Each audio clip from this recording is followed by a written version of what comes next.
អូនមានបំណងហើយកិច្ចការអូនហើយអូនអើយបំណងហើយកិច្ចការ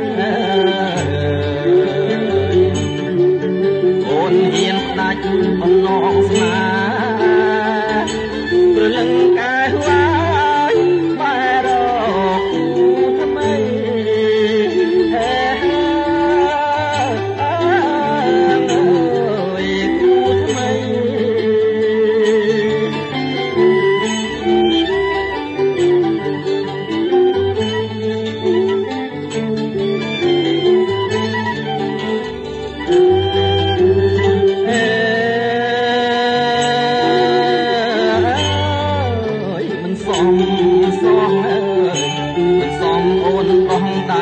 អចោលបងមិនសមនួនអងធ្វើឲ្យប្រងបងអរិញរេអូនអើយអូនឲ្យប្រងបងអើយរិញរេបើយល់ថាអស់និស័យព្រលឹងកាយវាយប្លេចស្រីមិនប្រាប់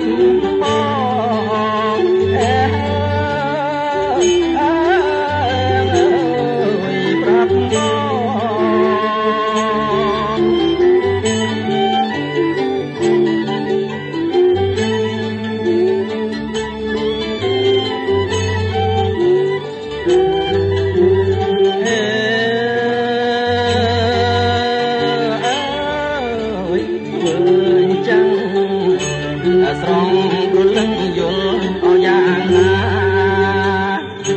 សូមអូនមេត្តាវិចារប្រាប់មកអនួនល្អអូនអើយអូនได้ប្រាប់មកហ៊ីនួនល្អបើសិនអូនជារូបបងព្រលឹងកាយវាយតាសៅមកយ៉ាងណា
ខ្មាស់គេ